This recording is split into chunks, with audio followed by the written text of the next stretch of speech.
घर का माहौल अब पहले जैसा बिल्कुल नहीं रहा। हर तरफ एक अजीब सी बेचैनी और खामोशी छाई हुई है, जैसे हर कोई किसी बड़े सच के सामने आने का इंतजार कर रहा हो। रात का वक्त होता है और सब लोग हॉल में जमा होते हैं, क्योंकि वही अजनबी औरत एक बार फिर दरवाजे पर आ खड़ी होती है। लेकिन इस बार वो अकेली नहीं होती, बल्कि उसके साथ एक छोटा बच्चा भी होता है। इस औरत के चेहरे पर अजीब सा एतमाद होता है, जबकि घर वालों के चेहरों पर हैरत और खौफ साफ नजर आ रहा होता है। औरत आहिस्ता आहिस्ता अंदर आती है और सीधा उस्मान की तरफ देखकर कहती है, अब वक्त आ गया है कि सबको सच पता चल जाए। ये सुनकर सब लोग एक दूसरे को देखने लगते हैं। किसी को कुछ समझ नहीं आता कि आखिर ये हो क्या रहा है। उस्मान खामोश खड़ा होता है, उसके चेहरे पर घबराहट साफ नजर आती है। सारा आपी आगे बढ़कर सख्त लहजे में कहती हैं, ये सब क्या ड्रामा है? तुम हो कौन और यहां क्यों आई हो? औरत हल्की सी मुस्कुराहट के साथ जवाब देती है, मैं वो हूं जिसे आप सबने नजरअंदाज किया, लेकिन आज सच छुप नहीं सकेगा।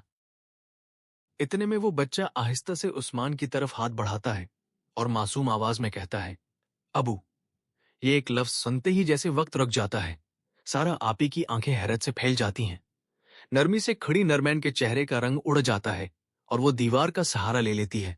हेमना खामोशी से ये सब देख रही होती है, लेकिन उसके चेहरे पर हल्की सी मुस्कुराहट आ जाती है, जैसे उसे पहले ही सब कुछ मालूम हो। नरमीन कांपती हुई आवाज में उस्मान से पूछती है, ये बच्चा ये क्या कह रहा है?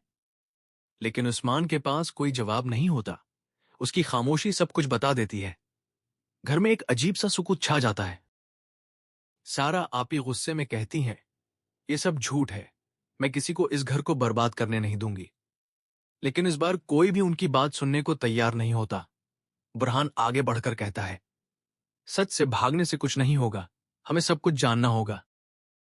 ये सुनकर सारा आपी को शदीद झटका लगता है, क्योंकि पहली बार कोई उनके सामने खड़ा होता है। अधर वो औरत अपने बैग से कुछ कागजात निकालती है और कहती है, ये सबूत हैं जो बताते हैं कि ये बच्चा उस्मान का है। ये सुनकर नरमीन की आंखों के सामने अंधेरा छा जाता है और वो अचानक जमीन पर गिर जाती है।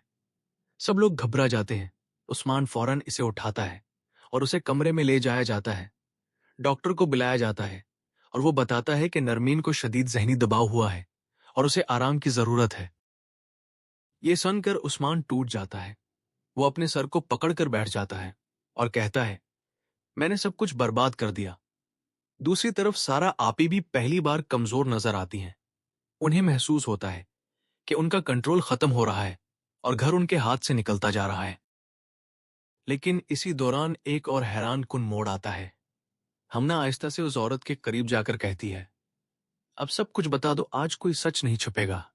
औरत गहरी सांस लेकर कहती है, ये सिर्फ एक बच्चा नहीं, ये उस कहानी का वो हिस्सा है जो सालों से छुपाया गया है और आज सब कुछ बदलने वाला है। घर के सब लोग एक दूसरे को देख रहे होते हैं। हर कोई सदमे में होता है। किसी को समझ नहीं आता कि अब आगे क्या होगा।